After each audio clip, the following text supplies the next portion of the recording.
D'accord. Bon, bah, écoute, merci Caroline, merci à la CCI et puis merci à tous les participants qui sont inscrits sur un temps relativement court et également les réponses que vous avez pris le temps d'apporter à notre questionnaire, ce qui nous a permis d'ajuster notre présentation au public, à vous qui êtes derrière vos écrans. Donc, c'est mon collègue Alain qui va introduire la webinaire juste après. Je prends juste une minute pour me présenter. Donc, moi, je suis Sandrine Plançon. Je suis associée à l'atelier des consultants. Je travaille sur l'axe Nouvelle-Aquitaine Grand Est comme experte système de management QSE, qualité, sécurité, environnement. C'est donc moi qui serai l'experte sécurité au travail de la matinée.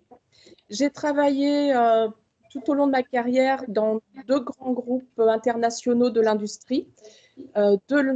Industrie de l'emballage, d'une part, emballage pour les produits agroalimentaires en contact direct, d'autre part, emballage pharmaceutique. Et c'est notamment au sein du groupe Amcor que j'ai été formée et que j'ai pratiqué, je dirais, à très haute dose les outils sécurité au travail, et notamment celui que je vais vous présenter et que je vais commenter là pendant cette heure passée ensemble. Donc voilà, Alain, tu peux prendre la parole. Voilà, bonjour à toutes et tous, j'espère que vous m'entendez bien. Merci à Caroline et à la CCI de nous avoir permis d'intervenir. Donc moi j'ai une formation d'ingénieur à la base et j'ai travaillé une trentaine d'années en animation d'équipe, de sites de production et de services ressources humaines. Et il y a un peu plus d'un an, donc j'ai créé ma société pour intervenir en tant que responsable RH à temps partagé, principalement au sein des TPE-PME, dans le cadre d'une franchise qui s'appelle Bras droit des dirigeants.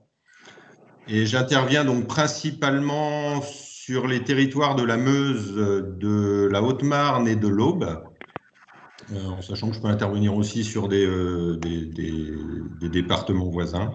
Voilà, donc j'interviens sur toutes les fonctions ressources humaines, soit sur des missions ponctuelles, soit en intervenant en tant que RRH à temps partagé de façon plus longue, avec un temps à définir. Voilà, donc on est très heureux d'être là avec vous aujourd'hui. Les objectifs de ce webinaire, on a voulu que ce soit quelque chose, si possible, de pratique et que vous puissiez ressortir tout de suite avec des outils. Donc nos objectifs, c'est que vous soyez en mesure de vous approprier la méthodologie de mise à jour du DU, et notamment dans le cadre de cette reprise d'activité pour bon nombre d'entre nous liée à l'environnement spécifique Covid-19 et à travers quelques tips que va vous donner principalement Sandrine, être capable de choisir les mesures de prévention adaptées, les plus justes et les plus utiles.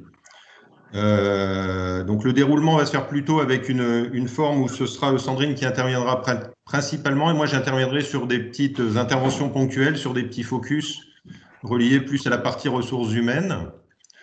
L'enjeu tel qu'il est marqué là, c'est effectivement, pour moi, il y a un double enjeu. C'est d'une part de sécuriser la reprise d'activité pour les salariés. Ils ont été dans diverses situations ces derniers temps. Il y a d'ailleurs eu un certain nombre de webinaires, et il y en a encore de prévus à la CCI, plus sur cet aspect-là un petit peu de comment nos salariés ont évolué pendant cette période. Et puis, c'est aussi de sécuriser la reprise d'activité pour le dirigeant, avec deux axes. Un qui est celui pour lui de savoir qu'il aura de quoi mettre en place son activité. Et l'autre, c'est de le sécuriser d'un point de vue des risques éventuellement judiciaires derrière, liés à cette reprise d'activité. Voilà. Donc, je garde la parole puisque je l'ai. Donc, on a prévu de faire ça aussi de façon un peu dynamique, donc en espaçant 2 réunions à une semaine d'intervalle et situé autour du 11 mai, la fameuse date fatidique. On a prévu de faire des réunions assez courtes, d'1 heure, et d'être surtout en interaction avec vous sur la deuxième réunion. Donc, l'idée, c'est plutôt sur cette réunion-ci que vous puissiez vous approprier le DU ou la mise à jour du DU en ayant un regard croisé sur la partie sécurité et la partie plus RH, en intervenant sur à la fois le contexte réglementaire, le contenu du document, voir un petit peu comment ça fonctionne, comment on le fait évoluer, pas mal avec des exemples pour que ce soit concret. N'hésitez pas par contre à poser vos questions sur le chat, puisqu'on le récupérera pour permettre d'alimenter déjà la deuxième réunion. Et puis le but de cette deuxième réunion, c'est que vous ayez eu l'occasion pendant quelques jours de mettre un petit peu en pratique ce que vous aurez vu là, et qu'on puisse du coup discuter réellement sur des cas concrets et vous apporter des vraies réponses dans cette deuxième partie. Ok. Voilà, à toi Sandrine. Alors, pour rentrer dans le dur, alors, déjà, moi j'ai un problème, c'est que je vois le petit truc là avec le micro et tout ça, c'est normal ou pas? Cliquez en dehors du PowerPoint, Sandrine, et ça devrait disparaître la barre. Bon, moi j'y arrive pas. C'est pas très grave. Vous le voyez pas, vous? Ben oui, on le Ah, voit. ça y est, c'est en train de Vas-y, on faire. verra si ça gêne, Sandrine. Ok. Au moment, Donc, ça gêne pas.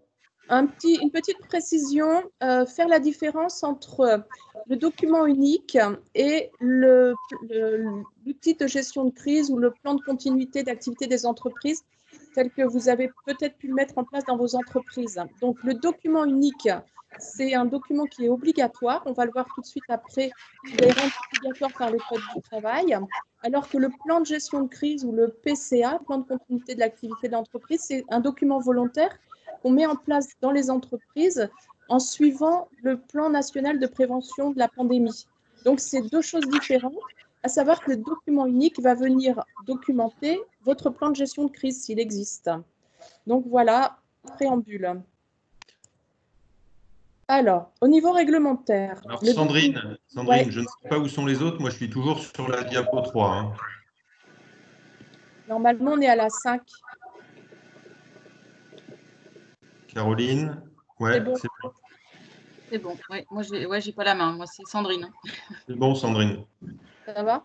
Ouais. Ce qui me gêne beaucoup, c'est que moi, je vois et j'arrive pas à m'en débarrasser, le petit chemin, là, le petit chemin de fer qui est en bas. Ouais, c'est pas grave. Allez. Ah, ça y est, c'est parti. Moi aussi. Obligation réglementaire vis-à-vis du document unique.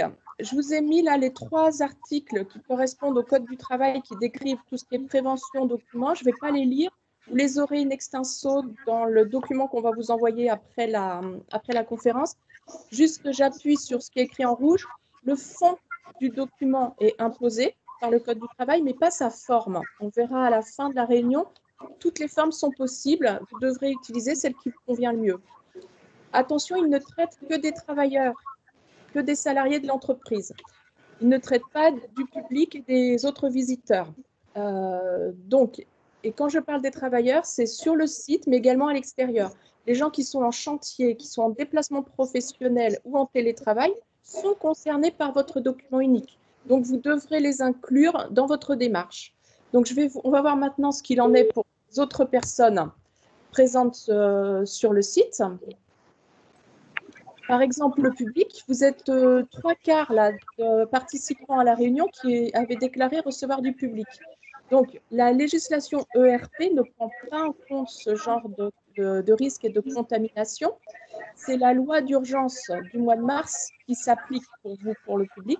Ce que je vous suggère, c'est que quand vous allez faire le document unique pour vos salariés, vous allez ajouter une section accueil du public. Et comme ça, vous le traiterez de la même façon que les salariés. Et puis les 2 autres types de visiteurs que vous avez et qu'il va falloir traiter et mettre à jour, c'est les intervenants extérieurs, ceux qui viennent pour faire par exemple de la maintenance ou du nettoyage. Avec eux, vous avez déjà certainement un plan de prévention.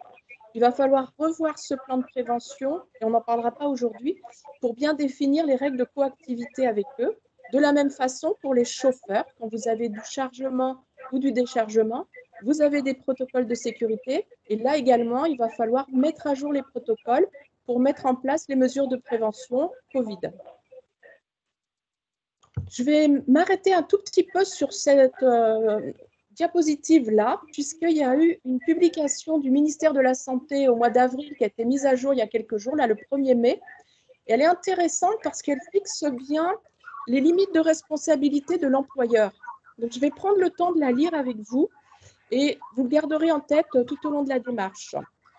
Ce que nous dit le ministère de la Santé, c'est qu'il n'incombe pas à l'employeur de garantir l'absence de toute exposition des salariés à des risques, mais il incombe de les éviter le plus possible.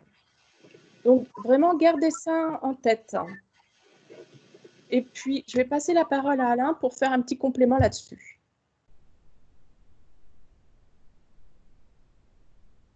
Hop. Voilà, je voulais juste rajouter qu'effectivement, ça va un peu dans le sens des derniers jugements qui étaient tombés vers 2015-2016, qui avaient fait passer la responsabilité de l'employeur d'une obligation de résultat à une obligation de moyens renforcée. C'est-à-dire qu'aujourd'hui, l'employeur se doit de mettre en place tout ce qui lui est possible de mettre en place. Et à l'impossible, nul n'est tenu. Et donc, les derniers jugements vont dans ce sens-là. Donc ça, c'est une bonne chose. Après, un point qui est important, c'est qu'il va devoir être à même de prouver qu'il a effectivement mis en place ces moyens renforcés. On sera amené à en parler plus tard. Le deuxième point sur lequel je voulais parler aussi à ce moment-là, c'est que le salarié a lui aussi une obligation de sécurité. L'employeur a la sienne, le salarié a aussi la sienne, vis-à-vis de lui-même et vis-à-vis de ses collègues. Et c'est quelque chose d'important, puisqu'il va avoir l'obligation effectivement de faire et typiquement de porter les EPI, d'obéir aux consignes de l'employeur, hein, si on a une nouvelle zone de circulation ou autre. Il va être obligé d'alerter en cas de danger et il va être obligé de s'abstenir d'avoir des comportements à risque. Voilà, donc c'est un point aussi important. L'employeur a sa responsabilité, mais le salarié aussi. Lui, par contre, effectivement, c'est une obligation de moyens simple, mais il a cette obligation de moyens. Ok. Alors, juste avant de démarrer sur comment on fait pour le document unique, je reviens sur un schéma qui m'est cher. J'ai appelé ça le triangle de la contamination. C'est quelque chose aussi que vous devrez avoir en tête tout le long de la démarche pour savoir quel type de contamination on est en train de couvrir. Alors, on part du principe qu'on a dans l'entreprise des gens potentiellement porteurs du virus et d'autres qui sont non porteurs. Il y a deux moyens d'être contaminé quand on est non porteur. C'est la transmission directe par les gouttelettes en vis-à-vis. Ça va se produire dans les zones communes de l'entreprise. On reviendra sur ces zones tout à l'heure. Le deuxième moyen, c'est la transmission indirecte. Le porteur va contaminer un point de contact et le non-porteur va venir récupérer le virus sur le point de contact par un biais qui est assez indirect, objet, main, visage. Les points de contact, je les ai un peu identifiés ici, on y reviendra tout à l'heure quand on va parler de prévention. Donc, gardez bien ce schéma, imprimez-le quand vous allez partir sur le terrain pour vraiment raisonner par rapport à ça tout le temps. Et puis maintenant, on va vraiment attaquer le document unique. En 2 ou 3 slides, qu'est-ce qu'il doit contenir? Qu'est-ce qui est décrit dans le Code du travail? Il doit contenir, premièrement, l'identification des dangers ou des situations dangereuses. Je vous laisserai lire tranquillement la définition qui est écrite là. Par contre, si on fait le focus Covid, le danger ici, c'est toute personne porteuse du virus qui est présente au sein de l'entreprise. Ça, c'est notre danger. La deuxième chose qu'on doit trouver dans le document unique, c'est le risque. Le risque, quand on parle de Covid, et c'est ce dont on va traiter aujourd'hui, être contaminé par le virus. Il y a un autre risque dont on parle beaucoup, c'est le risque psychosocial, lié aux peurs, aux angoisses, au stress. Et là, Alain va en dire un petit mot. Oui, donc ce que je voulais dire là-dessus, c'est qu'effectivement, c'est un petit peu comme le virus qu'on ne voit pas, et donc parfois, c'est pas facile de savoir comment se comporter. L'être humain, voilà, il est constitué de deux choses, d'un corps et d'un esprit. Donc en général, le corps, on arrive bien à visualiser quand on est face au risque à quoi ça correspond, puisqu'on l'a en face de soi. L'esprit, c'est parfois un peu plus compliqué.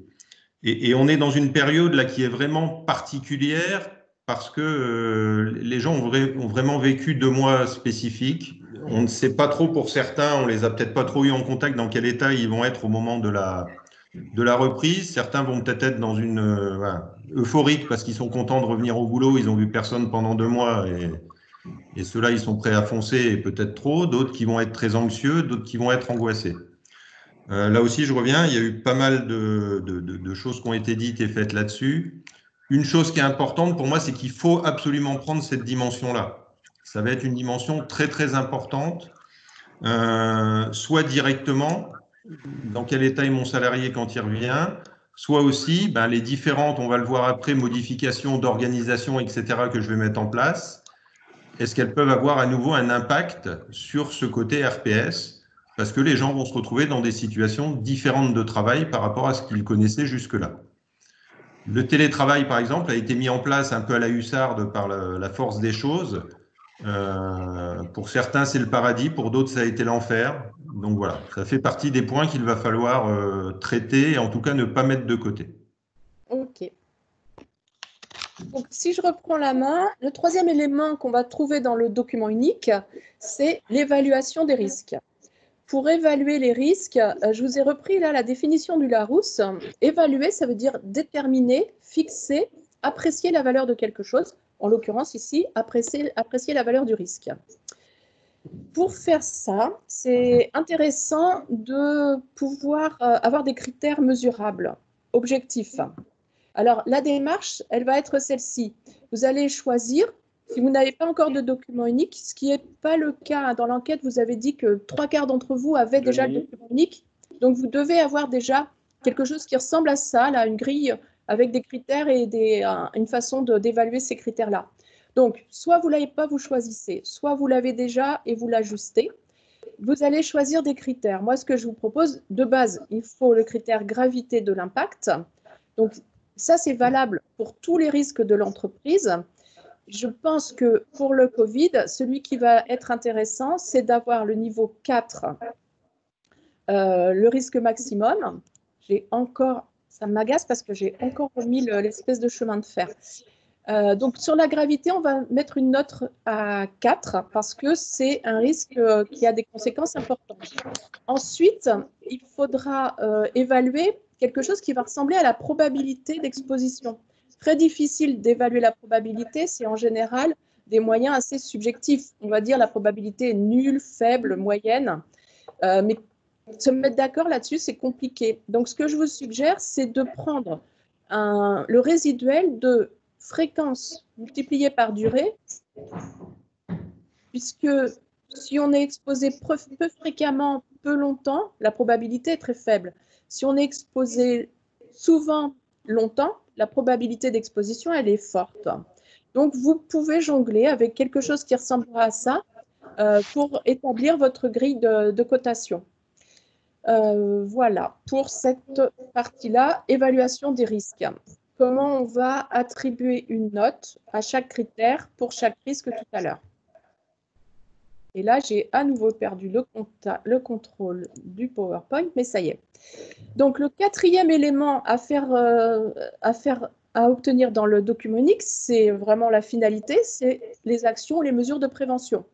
Là, vous aurez deux axes en tête. Le premier axe, c'est de rompre la chaîne de transmission. Donc, vous allez couper court à la transmission entre les potentiels porteurs et les non-porteurs, entre les potentiels porteurs et les points de contact, ou entre les points de contact et les non-porteurs. Première réflexion que vous devez avoir. Et ensuite, vous allez également raisonner dans cet ordre-là en fonction des principes généraux de la prévention.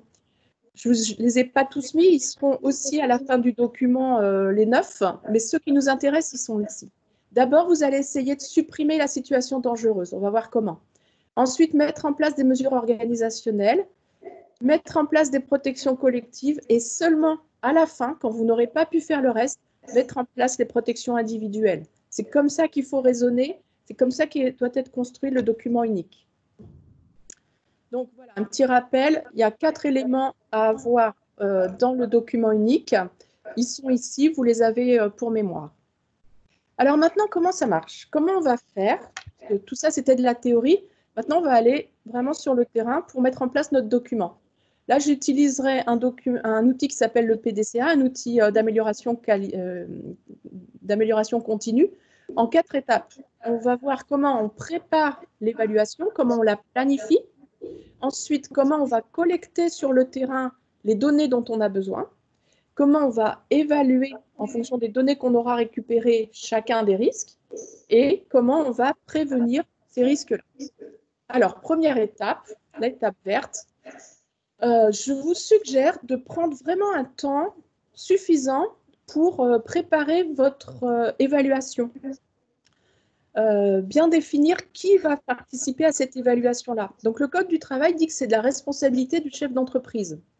Selon la taille de votre entreprise, là, vous êtes un gros tiers qui a moins de 10 salariés, un gros tiers qui a plus de 50 salariés et les autres, vous êtes entre les deux. Donc, le public est complètement différent. Donc, doit participer à l'évaluation le chef d'entreprise ou son représentant pour la sécurité. Si vous avez un CSE, vous êtes la moitié là dans les gens derrière les écrans à avoir un CSE, un membre ou plusieurs du CSE. Et surtout, je vous incite à demander à des salariés de participer avec vous à la collecte des données, à l'évaluation des risques et à la mise en place des mesures, parce qu'eux savent exactement comment fonctionne le poste de travail, les zones communes. Ils ont déjà une idée préconçue de ce qu'il faudrait faire. Et ça va permettre aussi, en lien avec les RPS dont on parlait juste avant, une appropriation des mesures, une appropriation de la sécurité par rapport à la Covid. Donc voilà pour les gens qui devraient participer à l'évaluation. Ça va se passer où? Alors, pas en salle de réunion, c'est sûr. Moi, franchement, je vous dis, allez sur le terrain, allez sur les postes de travail, allez dans les zones communes pour voir vraiment sur place et surtout être capable de prendre des mesures. On va parler de distanciation. Il faut savoir si on a 1 mètre, 4 mètres, plus, moins. Donc, allez sur place. Quand est-ce qu'on va le faire? Alors, c'est un peu embêtant parce que là, on est le 6 du mois de mai. Théoriquement, on va à peu près tous réouvrir le 11 où on est déjà en activité depuis le début. Il faudrait, c'est qu'avant la reprise de l'activité réellement, avant que les salariés se remettent au travail, avant qu'on accueille le public, les mesures soient en place. Donc, ça va se passer entre maintenant et la semaine prochaine, cette démarche-là. Comment on va faire? Revenez sur le triangle de la contamination, parce que je pense qu'on a l'impression qu'on est submergé d'informations, qu'on sait comment ça marche, mais gardez-le en tête, ces 2 types de contamination, premièrement. Choisissez aussi un moyen de collecte des données quand vous allez être sur le terrain. Partez pas les mains dans les poches, prenez un papier, un crayon, une tablette, ce que vous voulez, mais vous allez devoir prendre des notes. Listez de façon exhaustive toutes les zones dans lesquelles vous allez devoir aller. On va revenir dessus tout de suite après. Définissez la grille des critères. Là, par contre, entre vous en salle, au calme, mettez-vous d'accord sur la grille des critères. Prévoyez du matériel pour mesurer les dimensions, les tailles des équipements. Prenez un appareil photo, ça vous permettra de vous souvenir de ce que vous avez vu, de faire peut-être les instructions de travail un petit peu plus tard. Et aussi, ça va sans dire, comme là, il n'y aura aucun moyen de prévention encore sur site, prenez les équipements de protection individuelle et respectez les gestes barrières. Alors, oui, toujours dans la première étape, vous aurez là listé sur cette diapo-là toutes les zones potentiellement présentes dans toutes vos entreprises, que ce soit les zones communes, les zones d'accès, les zones de travail, les zones sociales et de restauration. Donc, prenez le temps de bien les lister d'une façon ou d'une autre pour être sûr de ne pas en oublier. Vous avez fait tout ça. Maintenant, vous êtes prêt à aller sur le terrain. Donc, vous allez vous déplacer sur la zone. Vous allez confirmer les activités. Pensez qu'il n'y a pas que les activités principales, il y a aussi toutes les activités annexes. Et là, il ne faut vraiment pas les oublier. Ensuite, vous allez décrire chaque situation dangereuse actuelle et décrire le risque associé. Alors, pour ce faire, je vais prendre un exemple, qui est l'exemple du vestiaire, parce que je pense que dans toutes nos entreprises, il y a au moins un endroit où on va poser son manteau, son sac, ses chaussures, ou peut-être on va mettre ses vêtements de travail. Mais ça doit parler à tout le monde aujourd'hui. Dans le vestiaire, moi, j'ai identifié 5 activités potentielles. On doit d'abord accéder à cette zone-là. Dans l'exemple que j'ai créé, on doit passer dans un couloir de 15 mètres multiplié par 1 mètre de large. Là, le risque, c'est une contamination directe en vis-à-vis avec des collègues qui viennent également au vestiaire. Ensuite, il faut entrer dans ce vestiaire, passer par une porte de 90 avec une poignée. Et ça va se faire entrée-sortie 2 fois par faction. Contamination par contact. Dans le vestiaire, on va se dévêtir, mettre ses vêtements de travail. Dans mon exemple, j'ai dit qu'il y a des casiers individuels. Il y en a 4. 4 rangées de 3 casiers, donc séparés de 2 allées, de 1 mètre. Il y a 2 bancs pour s'asseoir et mettre ses chaussures. Voilà, ça, c'est une description factuelle de la situation dangereuse. Là, on a un risque de contamination directe. Mes casiers sont individuels, donc personne ne va avoir contaminé mon casier. Par contre, on est plusieurs dans l'allée. Au vestiaire, je peux revenir pour prendre mon sac parce qu'il y a une pause et que ma collation, je la laisse dans un sac fermé dans mon casier. Donc, je peux revenir une fois par faction chercher mon sac. Là encore, contamination directe. Et puis, activité annexe, il y a quelqu'un qui vient nettoyer le vestiaire une fois par jour. Cette personne-là n'est pas exposée à la contamination directe, mais à la contamination par contact. Elle va toucher mon casier, elle va toucher les meubles, les équipements, etc. Alors ça, c'est vraiment un titre d'exemple, juste pour vous faire toucher du doigt le niveau de détail que vous devez obtenir. Une fois qu'on a fait ça, on va pouvoir, pour chacun des risques, appliquer les notes et avoir une évaluation brute de chacun des risques. Donc là, vous voyez bien dans les 3 premières colonnes, il y a tout ce qu'on a collecté sur le terrain là juste avant. Et maintenant, on va appliquer pour chacun des critères la note qui est définie dans votre grille de cotation. On va multiplier ces notes pour chaque risque de façon à avoir une note globale. La gravité, je ne reviens pas dessus, on code 4, quelle que soit l'activité et le risque. Par contre, sur la fréquence, vous voyez ici, j'ai affecté une note de 3 ou une note de 2. 3 parce qu'on va venir plusieurs fois par jour pour s'habiller, ou 2 parce que je ne viens qu'une fois par jour pour nettoyer. De même pour la durée, j'ai appliqué une note à 1 parce que c'est un passage rapide, moins de 10 minutes à certains endroits, mais que parfois je vais rester plus longtemps, entre 10 minutes et 1 heure, et là je vais pouvoir coter 2. Une fois que j'ai fait ça, je multiplie les notes et donc j'ai l'évaluation globale du risque avant mise en place de la prévention. Voilà pour la partie 3, évaluer. En 4, maintenant on va attaquer vraiment la finalité du document unique, c'est-à-dire mettre en place les moyens de prévention. Je ne recommande pas, mais vous vous souvenez, 9 principes de prévention, c'est comme ça que je vais vous les présenter maintenant. Une chose sur laquelle je voudrais insister, c'est qu'il vaut mieux une solution imparfaite aujourd'hui, quelque chose de bricolé, quelque chose de fait maison, qu'une solution parfaite seulement demain ou la semaine prochaine.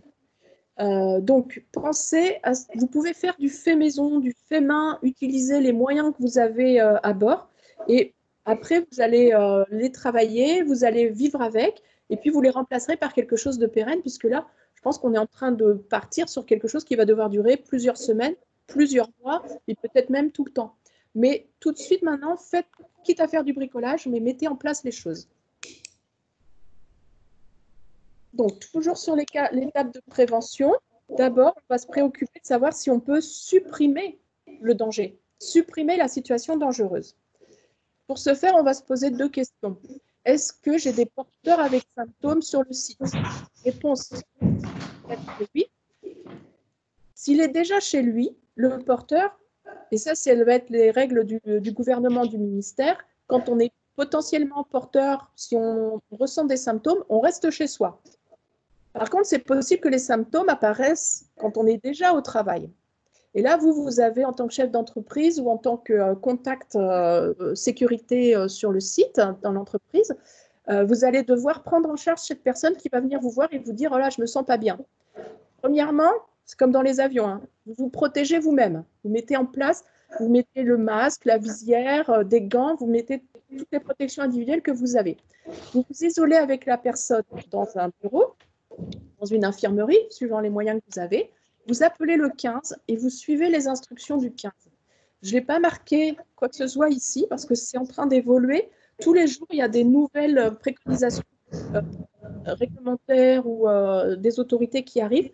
Donc, vous suivrez les instructions. Par contre, vous ferez le point avec la personne symptôme sur les gens avec qui elle a été en contact et les endroits où elle a été, puisqu'on va traiter ça également. Donc, je n'ai pas de porteur avec symptômes, mais j'ai peut-être des personnes contact. Oui. Alors, en fonction des instructions médicales ou des instructions du moment, vous lui demandez, les personnes contact doivent porter les protections individuelles et puis vous allez organiser leur retour à la maison pour une quatorzaine. Je pense que ça va être les directives du gouvernement pour ces personnes-là. Alain va faire un petit point juste avant qu'on continue la litanie des mesures de prévention. Oui, je voulais juste intervenir pour dire qu'on est là typiquement dans ce que j'abordais tout à l'heure, qui est la responsabilité du salarié. puisque là, ça va être à lui, à un moment donné, souvent de signaler à son employeur que soit il ne se sent pas bien, soit il commence à tousser, soit il a des problèmes de respiration, etc. Donc, soit parce qu'il l'a déjà eu chez lui, il est resté chez lui, il a fait ce choix-là, mais il en informe son employeur, soit parce que c'est en train de se révéler sur le lieu de travail, et c'est à lui-même, même avant de le signaler à son employeur, déjà de s'isoler et d'informer. Donc là, on est typiquement dans ce qu'on voyait tout à l'heure. Un petit point que je voulais faire parce que je ne sais pas si tout le monde a pris connaissance du protocole de déconfinement envoyé par le ministère du Travail, mais donc sur la question de la température corporelle, aujourd'hui, le ministère ne préconise pas du tout que ce soit les entreprises qui le fassent. Par contre, ce qu'elle recommande, c'est que les salariés qui vont être en contact avec d'autres prennent régulièrement leur température quand ils sont chez eux et effectivement préviennent si jamais ils se rendent compte qu'ils ont de la température. Donc là aussi, de leur responsabilité. Okay. Un autre point qui me paraît important à aborder ici, ça va être tous les salariés qui ont des soucis de santé qui peuvent entraîner le développement d'une forme sévère de Covid-19, qui rentre dans une catégorie particulière qui est là aussi énumérée par le ministère du Travail. Et où dans ce cas-là, effectivement, soit ils étaient déjà dans ce contexte-là et ils vont passer de maladie à activité partielle au 1er mai, soit la question ne s'était pas posée jusque-là parce que de toute façon, ils n'avaient pas de travail. Et la question se pose pour le 11 mai. Il faut donc les informer de ce risque, les informer que s'ils sont dans cette liste-là, ils doivent prendre contact avec leur médecin traitant qui doit, lui, se positionner et soit les mettre en arrêt maladie, soit leur faire un certificat d'isolement qui permettra à l'employeur de les mettre en activité partielle. Voilà, donc là aussi, c'est de leur responsabilité d'y aller. Il y a des gens à qui on ne s'attend pas. On connaît parfois certaines pathologies, mais pas d'autres. Moi, j'ai eu le cas, puisque je suis aussi président d'une résidence de tourisme, où j'ai une salariée qui reprenait lundi, qui a été voir son médecin dans la foulée, et qui du coup est arrêtée parce qu'elle avait déjà eu un problème pulmonaire jadis. Et voilà, elle s'est retrouvée de ce fait arrêtée, quoi. Donc voilà, donc ne pas oublier non plus cet aspect-là. Il y a des catégories à risque qu'il faut traiter dès en amont pour ne pas venir les exposer à la situation dangereuse. D'accord. Deuxième niveau dans les mesures de prévention, c'est les mesures organisationnelles. Donc, on va essayer d'éviter d'avoir trop de monde sur place et tous les gens qui peuvent ne pas être là, faire en sorte que ce soit le cas. Donc là, je parle du télétravail. Si c'est possible, on continue ou on le met en place. Donc, quelques points de vigilance, mais je crois qu'Alain va revenir dessus, par rapport au matériel, au réseau informatique, à la sécurité physique et mentale. Tout à l'heure, je vous ai dit, j'ai perdu encore le contrôle, risques psychosociaux, je vous ai parlé de télétravail. Vous ferez le document unique également pour les personnes en télétravail, les moyens de communication, etc. Si le télétravail n'est pas possible,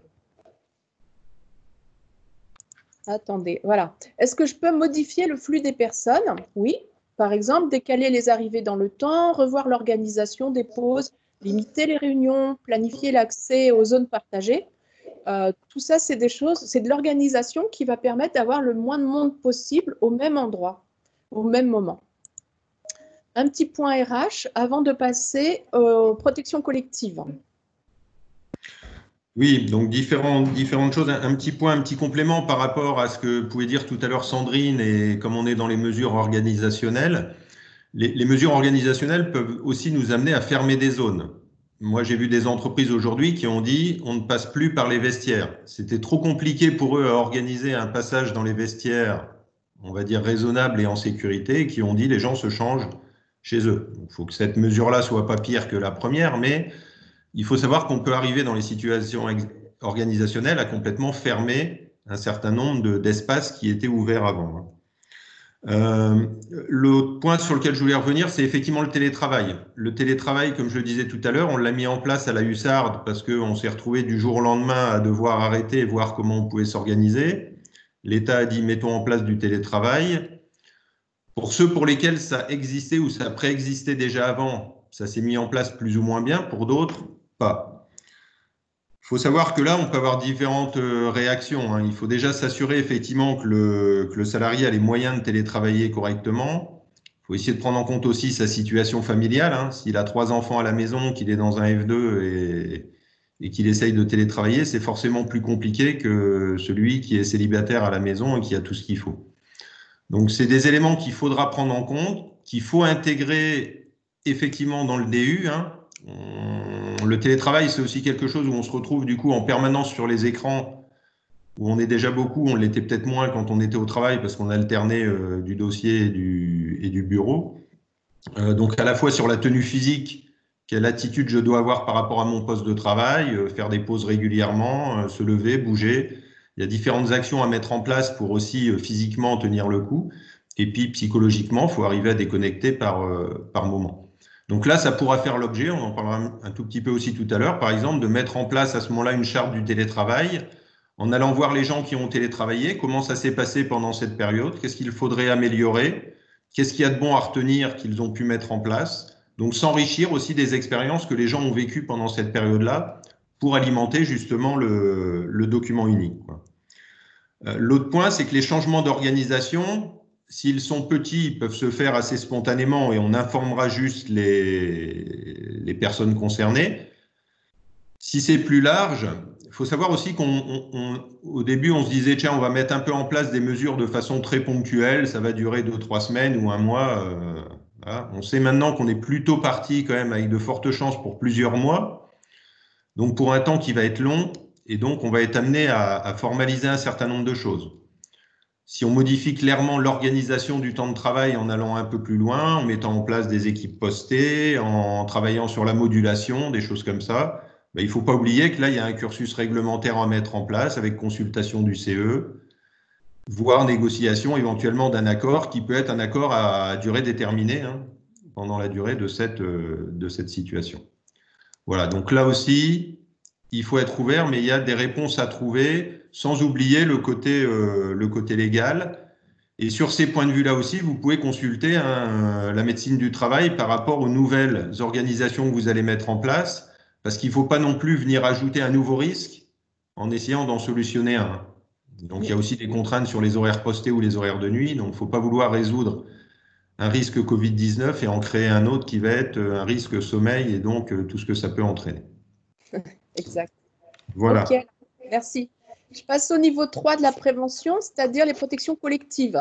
Alors, je vais avoir plusieurs diapos sur les protections collectives. Le premier, c'est l'espace. On a déjà beaucoup entendu parler de distanciation, on appelle ça sociale ou physique, donc supérieure à 1 mètre. Je crois que j'ai entendu ce matin que le mètre, il va augmenter un petit peu, peut-être ça va être 1,50 m ou 2 mètres. Donc, si c'est possible, eh ben, il ne faut pas se gêner et il faut vraiment organiser ça. Je vais vous montrer des exemples tout à l'heure avec des photos de comment on peut faire. Donc, c'est organiser les flux et formaliser des allées de circulation au niveau des espaces de travail également et des espaces communs. Si ce n'est pas possible d'organiser la distanciation supérieure à 1 mètre, alors est-ce qu'on peut mettre des séparations physiques? Oui, si c'est possible, alors on va mettre des cloisons, on va mettre des paravents entre nous. Si ce n'est pas possible, on devra mettre en place des protections individuelles. Avant d'aller vers les protections individuelles, je vais rester sur le collectif pour les équipements de travail, les postes de travail. Alors, le poste de travail, quand on a un poste ou un équipement de travail pour une personne, et OK, on ne change rien. Je reprends le contrôle. Alors, qu'est-ce qui se passe? Voilà. Si on a un poste ou un équipement pour une personne à la fois, mais que cet équipement est, est partagé avec d'autres personnes en équipe. Là, il y a un risque de contamination par contact.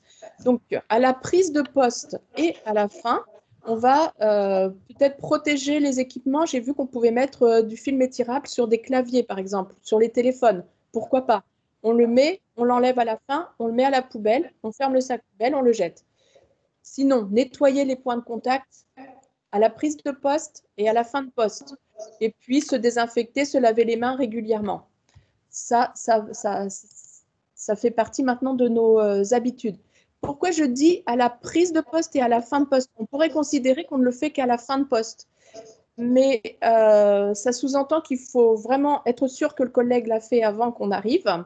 Ça sous-entend que personne ne soit intervenu entre la fin de poste et le début du poste, par exemple le soir et le matin, le vendredi et le lundi. Et puis, je trouve ça… alors, on pourrait dire qu'on le fait au début de poste, mais ça, c'est avis partagé ou pas. Je trouve ça un peu dommage d'être obligé de nettoyer les équipements qu'un autre a utilisés. Donc, à vous de vous mettre d'accord dans l'entreprise pour savoir à quel moment ça se fait. Et puis, le troisième cas qui est le plus délicat, c'est qu'un poste de travail ou un équipement de travail peut être utilisé par plusieurs personnes au même moment avec des distances inférieures à 1 mètre. Et là, c'est protection individuelle obligatoire. Si tu veux faire un point complémentaire, Alain? Oui, j'avais juste un ou deux petits points que je pouvais faire là. Puisque tu parlais du mètre 50 ou du 2 mètres, on ne sait pas trop. Et suivant les pays, d'ailleurs, ce n'est pas la même chose. Ce qui est certain, ce qui est venu se rajouter, c'est le 4 mètres carrés par personne qui est dans le protocole de déconfinement. Donc, on a déjà au moins 2 contraintes aujourd'hui, c'est le mètre de distance et les 4 mètres carrés par personne. Donc, Ouais. du coup, les 4 mètres carrés par personne nous amènent un petit peu plus aux 2 mètres que le mètre initial. L'autre point, enfin les autres points que je voulais faire, c'est de dire attention aussi. On a vu qu'on a des salariés, enfin moi j'ai eu des contacts avec des sociétés où les salariés sont très anxieux et très inquiets de cette reprise. Là, tel que le présente Sandrine, donc c'est le déroulement classique. Parfois, on peut avoir des salariés qui vont être assurés à porter des équipements de protection individuelle, même s'ils ont les protections collectives. C'est pas parce qu'on a mis des protections collectives qu'il faut de fait toujours refuser la protection individuelle aux salariés. Si ça lui permet, lui, de se sentir bien plus rassuré et donc bien plus opérationnel, il faut pas hésiter. Ce qui explique qu'on voit souvent d'ailleurs des gens derrière les plexis avec les masques. Bon, la seule chose que j'ai pas vu encore, c'est et le masque et la visière, mais ça doit exister aussi, quoi. À un moment donné, le salarié a besoin d'être rassuré et donc il faut le faire. Et toujours avoir en tête aussi, ça sera plus valable peut-être après pour les protections individuelles, mais attention aussi à ne pas oublier les autres risques métiers et que les aménagements qu'on soit en train de faire liés au poste de travail ou aux protections individuelles viennent à l'encontre de protections qu'on a mis en place par rapport aux risques spécifiques métiers. Voilà, c'est un peu le cas auquel sont retrouvés les gens du BTP où ils ont dû mettre le masque, mais il faut continuer toujours à ce qu'ils mettent le casque, les bouchons d'oreille, l'équipement, etc., quoi. Donc, c'est des choses qui doivent venir en plus et s'adapter avec les autres risques inhérents au métier. Ça ne doit pas venir s'y substituer, quoi. Ok. Toujours sur les équipements, mais plus le poste de travail. Pour tout ce qui est équipement fixe, là j'ai listé interrupteur, poignée de porte, machine à café, rampe d'escalier, ascenseur. Pour tout cela également, vous allez avoir le même raisonnement et dans l'ordre des principes de prévention, se poser la question de la suppression de l'équipement. Est-ce qu'on a besoin d'une machine à café commune telle qu'elle existe aujourd'hui? Est-ce qu'on peut passer le café? Moi, je dirais non, mais peut-être multiplier les machines à café. Est-ce qu'on peut maintenir les portes ouvertes avec des cale-portes, enlever les poignées? Voilà, déjà se poser cette question-là avant d'aller traiter le point de contact. Si ce n'est pas possible de supprimer, alors organiser le nettoyage régulier et puis peut-être utiliser des moyens ou des outils relais de la main. Parce que le problème de la main, c'est qu'elle va se porter au visage. Donc, si on utilise par exemple son coude pour ouvrir une poignée, sa clé de voiture pour appuyer sur le bouton de l'ascenseur ou sur l'interrupteur, il n'y a pas de risque qu'il y ait une contamination. Vous voyez, on va contourner un peu. Et puis, en violet apparaîtra toujours cette histoire de protection individuelle qui est vraiment à prendre au dernier moment. Enfin, en dernier recours plutôt. Tout ce qui est outils et petits matériels, moi je pensais là aux gens de la maintenance qui partagent des petits équipements portatifs ou aux gens qui font le nettoyage. Au maximum, si on peut individualiser les outils, y réfléchir, c'est peut-être pas plus mal d'investir un peu dans du portatif pour que chacun ait sa caisse et n'ait pas à la partager. Ça, c'est supprimer le risque. Et puis sinon, on est toujours sur les mêmes choses de nettoyage des outils et des mains. Et puis, il y a un cas un peu particulier des documents. On a toujours des dossiers à transférer, des fiches, des tickets. Essayer de digitaliser au maximum tout ce qui peut l'être. Essayer de prendre l'habitude de faire consulter à distance, de montrer plutôt que de prendre. Et puis sinon, l'individuel avec les désinfections, etc. Donc voilà pour ce slide-là. Les EPI, je ne vais pas passer trop de temps, ça fait déjà 42 minutes, là on a encore un petit quart d'heure. Vous pourrez regarder, je vous ai collecté ici les EPI qui correspondent à chaque type de contamination. Je n'ai pas envie de passer trop de temps à les commenter, je pense que c'est maîtrisé par tout le monde. Par contre, ce qui est intéressant, et je remercie vraiment chaleureusement Emeline Bosset, qui est designer chez Bohem Design, qui nous a fait 3 visuels qui reprennent bien des situations avant et après traitement du risque Covid. Alors, ils vont être dans le document qu'on va vous envoyer. Également, peut-être qu'on pourra en reparler sur la deuxième réunion. Et déjà, on voit là, elle a traité la partie salle de réunion. Donc ça, c'est la salle avant, les questions qu'on se posait sur les contaminations possibles. Ici, elle nous a repris toutes les règles qui sont à appliquer maintenant, qui sont le marquage au sol pour la distanciation, la circulation, les 4 mètres carrés dont tu parlais, Alain, tout à l'heure, la distance supérieure à 1 mètre entre chacun. Et du coup, on peut retirer les assises inutiles et puis on fait de l'affichage. Donc, elle a commencé à faire des schémas qui peuvent être proposés et mis en place dans les entreprises. Elle a fait la même chose sur toutes les zones qui pourraient être appelées pause et convivialité, avec les mêmes contraintes. Voilà comment c'est avant et voilà comment ça va être maintenant. Donc, on élimine tout ce qui est superflu, on facilite le nettoyage, le rangement, on évite d'avoir des choses à toucher, etc. C'est vraiment très intéressant. Et puis, ce qu'elle nous a mis, Emeline, là également, c'est des exemples. Alors, vous avez reçu, je pense tous, des dizaines et des dizaines de mails avec des offres pour les différentes solutions de prévention.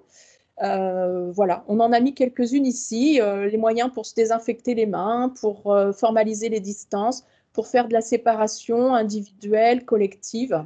Donc, chacun va trouver son compte dans ces différentes solutions-là.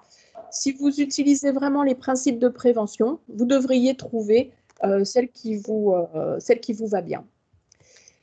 Eh ben, on a presque terminé, hein. On est à la 4e, on a fait la 4e étape de notre PDCA, c'est-à-dire qu'on a évalué les risques, on a mis en place les moyens de prévention.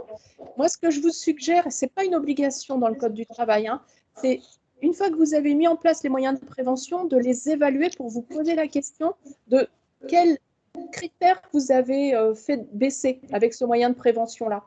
Alors, ce qu'on retrouve sur cette diapo-là, c'est la première étape, les premières étapes qu'on a évoquées depuis une demi-heure, c'est-à-dire tout ce qui est activité, situation dangereuse, le risque, la cotation du risque avant, la mise en place des mesures de prévention qui sont décrites ici, en organisationnel, collectif, individuel, et la cotation de ces mesures de prévention, avec également une note obtenue de la même façon en multipliant les différents critères, et qu'on va appeler la cotation résiduelle après mise en œuvre des démarches de prévention. Si je reprends mon exemple des vestiaires, par exemple, se dévêtir et mettre les vêtements de travail, tout à l'heure, on avait vu que ça cotait à 24.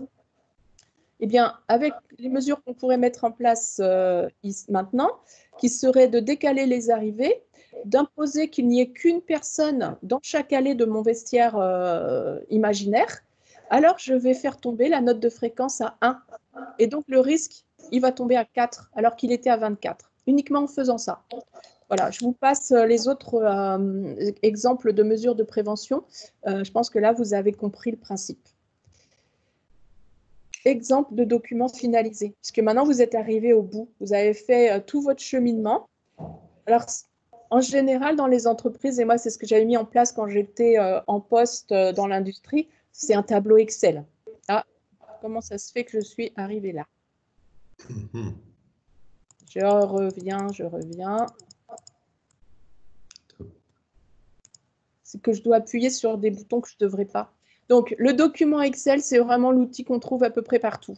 Mais pour une petite entreprise, ce n'est pas forcément nécessaire d'avoir quelque chose dans Excel. On n'a pas forcément tant de zones ou tant d'activités à analyser qu'il faille un tableau avec beaucoup de lignes.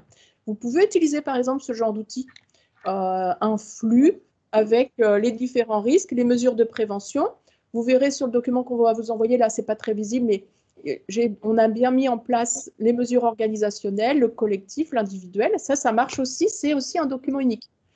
Franchement, vous pouvez utiliser ça aussi, hein, ce qui est actuellement à l'écran. Un cahier, une feuille A4, un paperboard. Vous reprenez les éléments, les 4 éléments essentiels pour le document unique et à la main, ça marche. Ça sera votre document unique. Quitte à prendre le temps plus tard de faire quelque chose un peu plus élaboré, mais ne perdez pas de temps à faire du tableur Excel pour formaliser votre document. Donc, voilà. On a terminé, on a mis en place les mesures de prévention. Là, je vais repasser la parole à Alain pour les 3 derniers slides. Ça nous fait 48, on est à 48 minutes de présentation, ça devrait aller au niveau du temps. On va essayer de tenir. Oui, juste pour faire un petit peu le lien et enchaîner sur ce que vient de dire Sandrine, ce qu'il ne faut pas oublier non plus, c'est dans cette période qui va être un peu particulière, et effectivement, on est déjà le 6 et le 11, c'est bientôt, c'est aussi de se donner le temps de reprendre. Et peut-être que toutes les actions qu'on a identifiées là n'auront pas été réalisées. L'essentiel, ça va être aussi de les planifier et d'être capable de les mettre en œuvre. Donc, effectivement, on aura identifié au moins les risques, on aura vu les solutions qu'on peut apporter, on aura mis celles qui nous paraissent les plus importantes en place. Peut-être qu'on aura, par exemple, des protections individuelles pendant un certain temps, le temps de mettre en place les protections collectives. Donc, il faut aussi penser à le planifier. Voilà. Je reviens plus sur la partie spécifique RH. Hein. On sait qu'on a une obligation de l'employeur à la mise en place de moyens renforcés. On a défini tout ce qu'on allait faire dans le DURP, mais maintenant, il faut continuer à le formaliser. À un moment donné, comment on va faire vivre tout ça et comment on va le faire se mettre en place dans l'entreprise. Donc, il y a certainement un certain nombre de cas dans lesquels il va y avoir des nouvelles procédures de travail à écrire. Et là, un des appuis qu'on peut avoir, c'est les fiches conseils métiers qui ont été mises en ligne par le ministère du Travail. Il y en a près d'une 50aine maintenant qui touchent différentes catégories. Je pense qu'on peut s'appuyer dessus. Aujourd'hui, d'ailleurs, les seules références officielles qu'on a sur lesquelles le dirigeant peut s'appuyer, ce sont ces fiches métiers, le protocole de déconfinement donc, qui est sorti il y a 2 ou 3 jours, et des protocoles spécifiques métiers qui ont pu être définis, typiquement ce qui s'est fait dans le BTP, où il y a eu une proposition de procédure à respecter qui a été émise par les gens du BTP, qui a été amendée et validée par l'État. Il y en a d'autres qui sont en cours. Voilà, c'est les seuls 3 types de documents sur lesquels on peut réellement s'appuyer avec une garantie, je dirais. Ce qui ne veut pas dire qu'il ne faut mettre que ça en place. Hein. Mais ça, c'est des documents sur lesquels on peut s'appuyer. Il va falloir mettre en place un certain nombre de notes de service qu'on annexera pas au règlement intérieur, si on a un règlement intérieur et suivant comment on veut le mettre en place. Si on en annexe au règlement intérieur, il ne faudra pas oublier de consulter le CSE et de déposer les notes en question. Il faudra bien sûr mettre en place des affichages aux endroits opportuns. Donc, quand je dis les affichages officiels, c'est ceux qui sont aujourd'hui demandés, où on rappelle les gestes barrières, des choses comme ça. Donc, ceux qui sont émis, je dirais, par le gouvernement. Et puis, certains plus spécifiques qu'on aura développés là. Il y aura certainement le besoin dans les structures qui sont amenées peut-être à accueillir régulièrement des gens qui viennent de façon temporaire, intérimaire, renfort de quel que soit, un livret d'accueil. Ah, la diapo a bougé. Un livret d'accueil et notamment qui peut servir à ne rien oublier pour nous-mêmes quand on accueillera quelqu'un. J'en parlais tout à l'heure sur le télétravail. Je pense que pour ceux qui vont continuer à travailler en télétravail, il faut réellement se poser la question de mettre en place à minima une charte de télétravail. Et puis parfois, dans le cadre d'organisation du temps de travail, de modulation de choses comme ça, il y aura peut-être de nouveaux accords à négocier avec les partenaires sociaux ou des accords à mettre en place. Ce qui est important pour tous ces nouveaux supports, notamment ceux qui vont être à destination des salariés, c'est que les textes soient courts et imagés, notamment dans tout ce qu'on va afficher ou communiquer aux salariés, qu'on utilise des mots simples et facilement compréhensibles par le plus grand nombre, qu'on indique clairement quels services ils vont concerner et à partir de quand ils sont en application et pour quelle période. Et là aussi, on peut avoir, je n'ai pas le profil exact de vos entreprises, mais on peut avoir des gens dans lesquels tout le monde ne parle pas à 100% ou comprend à 100% notre langue. Si c'est le cas, ben, s'assurer de les traduire et de voir comment on peut leur faire comprendre. L'obligation de l'employeur, c'est de mettre en place des choses, mais aussi de s'assurer que les gens les ont bien assimilées et comprises. Et c'est là où est l'importance de cette formalisation, parce que ça permettra demain à l'employeur de prouver qu'il a bien mis en place tous les moyens qu'il avait à sa disposition. Les autres points, donc je le disais tout à l'heure, il ne faut pas hésiter à procéder par étapes. Hein. Je ne vais pas forcément être capable de mettre tout ça en place d'un jour sur l'autre. Donc, il faut le planifier et il faut le réaliser. Il faut intégrer les salariés dans tout ça, dans la mesure du possible, y compris dans la rédaction des documents. Hein. Dès qu'on a écrit quelque chose, on va en voir un ou deux. Est-ce que vous comprenez ce que j'ai mis ? Ça ne sert à rien d'afficher un document que les gens ne seront pas en mesure de comprendre. Et l'autre chose, pourquoi aussi dans la majorité des cas faire des documents simples ? Sandrine le disait tout à l'heure, tous les jours, il y a des nouvelles réglementations qui sortent. Ce qu'il fallait faire hier, il ne faut plus le faire demain, ou aujourd'hui, il faudra faire autre chose demain. Donc, il faut aussi qu'on ait des documents qui soient facilement modifiables et adaptables. Il va nous falloir être effectivement dans on en parle depuis un certain temps, mais dans une organisation, une adaptation qui va falloir être très agile, quoi. On va devoir s'adapter en permanence à ces évolutions. Donc voilà, donc maintenant, en ce qui concerne le personnel, puisque là, on a mis en place les supports, mais il va falloir le former et l'informer. Donc idéalement, on essaye de reprendre contact le plus en amont possible. Il y en a qui étaient peut-être encore en contact avec leurs salariés, d'autres pas. Donc avant la reprise, à minimum, je l'appelle, je lui envoie un mail, suivant les contacts qu'on a. Il y en a qui ont peut-être créé des groupes WhatsApp pour l'informer de la date prévisible de reprise et de comment celle-ci va se passer. Et de s'assurer aussi que le collaborateur va bien, qu'il est en état ou pas de reprendre, ça permettra de s'assurer des forces en présence qu'on aura au moment de la reprise. Donc ça, c'est absolument quelque chose à faire. À l'arrivée du salarié sur le poste, on va avoir modifié des choses, des organisations, des espaces de travail. Il va falloir à la fois prendre la température sur comment il se sent, comment il a vécu cette période qui était particulière, est-ce qu'il fait partie, j'en parlais tout à l'heure, de la population à risque, et puis tout de suite derrière, du coup, de l'informer sur les nouvelles mesures qui sont mises en œuvre. Ça va changer pour certains beaucoup de choses. Et donc, c'est un temps qui sera pour moi un véritable investissement. Le temps que je vais passer là, c'est du temps qui sera gagné demain. À la fois parce que je l'aurai rassuré et parce qu'au moins, il saura ce qu'il faut faire. Il va falloir le former aux nouveaux gestes du quotidien.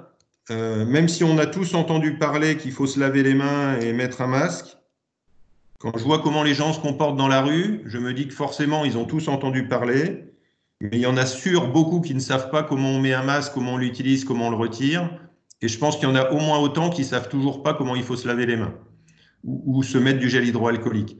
Donc là, ça appartiendra à l'employeur de vérifier que ces gestes, y compris du quotidien, quand on leur en parle, ils vont dire oui, oui, mais est-ce qu'ils savent bien le faire? Donc, vérifier que le salarié a bien compris les consignes. Si c'est des consignes verbales, je lui demande de les reformuler pour être sûr qu'il les a bien comprises. Si c'est des gestes, je lui demande de les faire devant moi pour montrer que voilà, il sait bien mettre un masque, il sait bien le retirer pour un retrait ponctuel ou pour un retrait définitif. Et une fois qu'il l'a retiré, qu'est-ce qu'il en fait? Les gants font partie de ces EPI qui sont déjà très mal portés par les gens, très mal retirés. Et voilà. Donc là, il y a des choses à faire et il faut être très rigoureux là-dessus.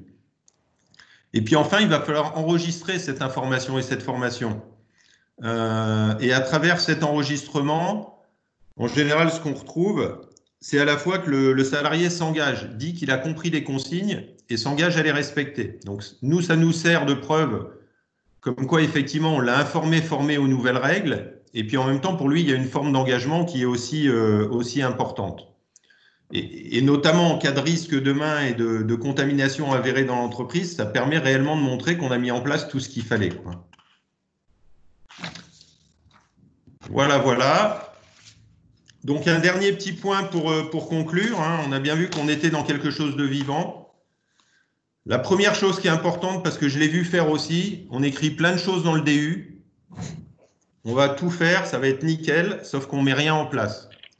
Donc, parfois, c'est un peu ce que disait tout à l'heure Sandrine aussi. Il vaut peut-être en écrire moins dans un premier temps, mais le faire, que de vouloir tout écrire et de ne rien faire. Donc, ce qui est sûr, c'est ce qu'on écrit, il faut derrière le mettre en application.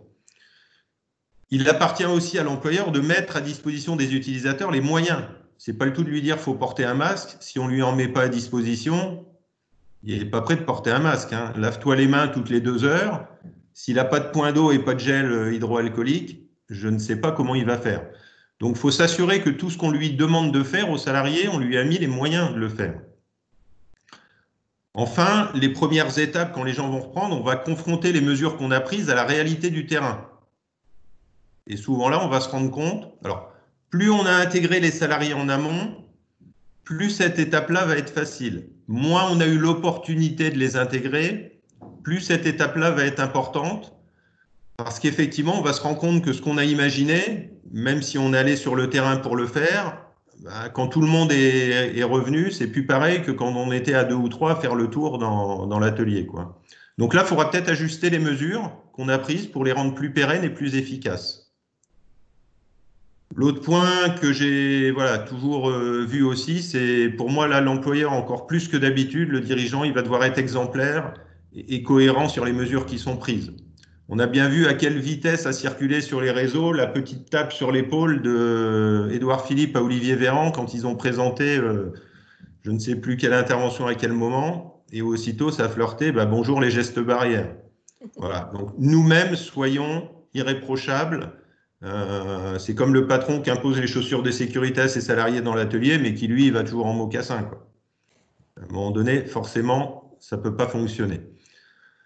On a quand même pas mal aujourd'hui d'entreprises assez importantes qui sont présentes. Les managers de proximité, ils vont être forcément très sollicités dans cette période-là, et il va falloir mettre un accompagnement particulier. Ils ont eux aussi été bouleversés par cette période particulière. Ils vont devoir se retrouver dans des arbitrages de situations difficiles, mais c'est eux qui vont permettre que ça fonctionne, donc il faut être présent à leur côté et il faut forcément être à leur écoute. Le dernier point qui me paraît important, il va falloir forcément, ça sera souvent le chef d'entreprise, mais peut-être pas, mettre un référent Covid-19 dans vos entreprises. On l'a dit, les mesures, elles évoluent tous les jours, l'information, elle évolue, les décisions gouvernementales évoluent. Il faut qu'il y ait quelqu'un qui suive ça au quotidien pour s'assurer qu'on va mettre en place les évolutions nécessaires, notamment dans le document unique. Voilà. Pour moi, c'est vraiment un investissement pour les mois à venir. Et pour moi, si on a pris toutes les précautions qu'on vous a présentées là et qu'on a fait le flux de façon exhaustive, la reprise doit, à mon avis, bien se passer, quoi. Donc, hein, les postures qui nous sont chères, et vous avez dû le comprendre au fur et à mesure, l'importance d'intégrer les salariés le plus en amont possible dans les réflexions.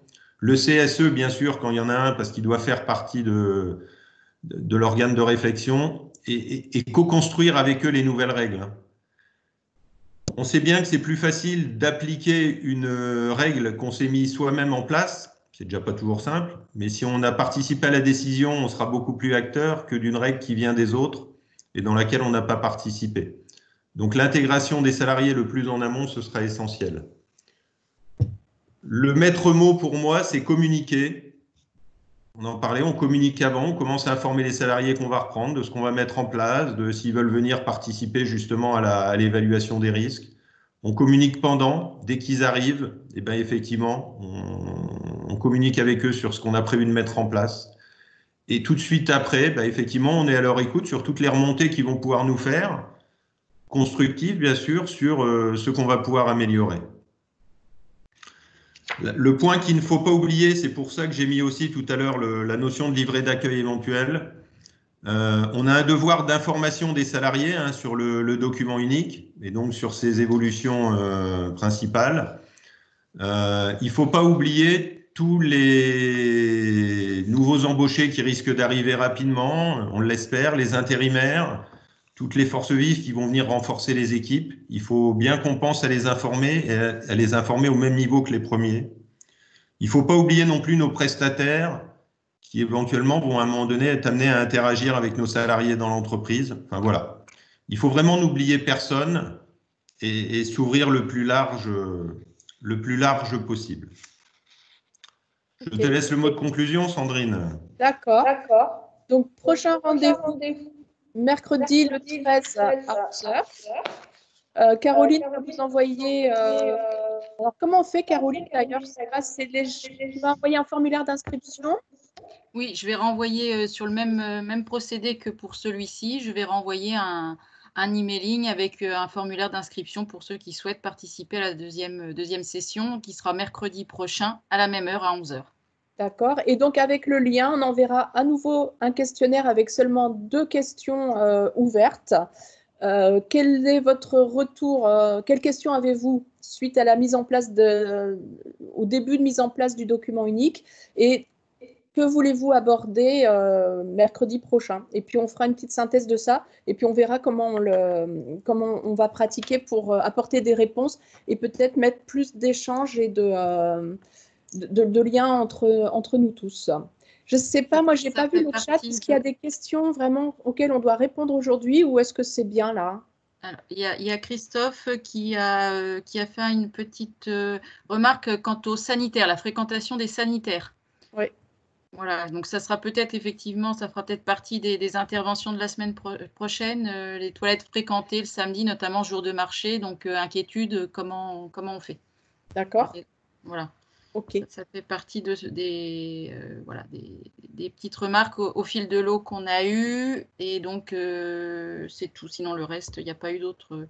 Je ne sais pas si les personnes encore présentes ont des questions particulières à vouloir traiter aujourd'hui ou qui pourront être traitées semaine prochaine. Alors, il y a la question sur est-ce que le PowerPoint sera mis à disposition? Oui, on vous enverra le PowerPoint par mail. Et là, sur la dernière page qui est affichée, j'ai mis les coordonnées de Alain et de Emeline qui a fait les visuels qu'on a vus tout à l'heure et les miennes. Si vous avez besoin, entre-temps, n'hésitez pas à passer un coup de fil ou un mail, plutôt un mail d'ailleurs. Oui, n'hésitez pas à envoyer des mails directs si vous avez des questions qui ne peuvent éventuellement pas attendre mercredi prochain. On ne pourra pas forcément répondre à toutes, hein, mais s'il y a des situations urgentes face auxquelles vous vous trouvez confronté, voilà, il peut déjà y avoir un premier échange à ce niveau-là. Hein. Donc, mais l'idée, c'est vraiment mercredi prochain d'essayer de répondre le plus factuellement possible et le plus concrètement possible aux situations auxquelles vous aurez confronté et auxquelles vous n'avez pas trouvé de réponse pour le moment. Voilà, ben, on peut peut-être arrêter. Alors, ça fait 1h05 que j'ai pris la parole. Ça va? Alors, il y a une question sur les diapos, effectivement, de la fin. C'est les aspects réglementaires. Donc, on rappelle les textes de loi, les quelques textes de loi, les 9 principes. Principes généraux de sécurité. Voilà, c'est des outils pour vous complémentaires. Vous les aurez hein, dans le mail qu'on vous enverra. Ok. Voilà. Eh bien, bon appétit. Merci à toutes et tous de votre participation. Au revoir. Merci Sandrine, merci Alain pour votre intervention de qualité et merci à tous les participants. Merci Caroline, au revoir. Merci, au revoir. Bonne journée à tout le monde.